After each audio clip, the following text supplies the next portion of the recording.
糯米粉和枣泥馅儿简直就是完美的搭配，这样做酥香可口，吃不腻，越吃越上瘾。简单到家的做法，看一遍就会哦。准备180克糯米粉，加入40克大米粉，没有大米粉可以换成白面，10克白糖，混合均匀，再少量多次的加入150克开水，将粉烫匀。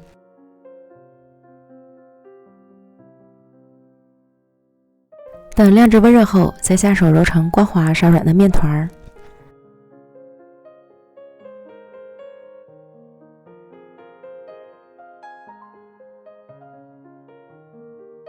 无需醒面，直接移到案板上搓成长条，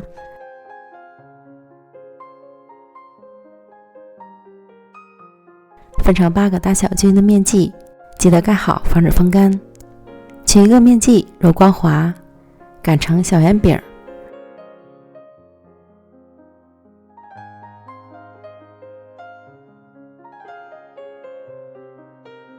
放入之前做好的核桃枣泥馅儿，对折捏合成月牙的形状。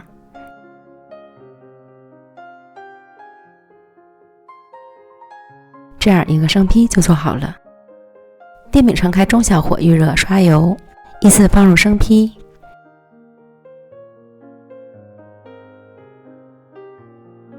一面烙至上色后翻烙另一面，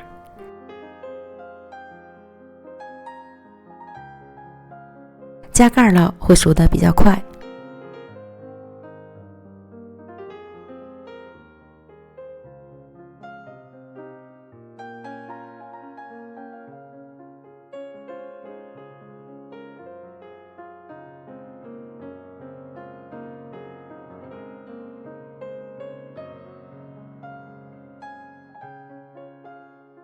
反复翻烙2次，两面都烙至金黄酥脆，表面微鼓，就是熟透了。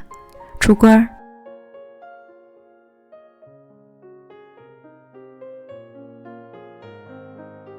这样咱们的核桃枣泥糯米饼就做好了，表皮酥酥脆脆，内里软糯筋道，糯米粉搭配枣泥馅儿，简直不要太好吃，香香甜甜的，不腻口，真是越吃越上瘾。如果你也喜欢，就赶快做起来吧。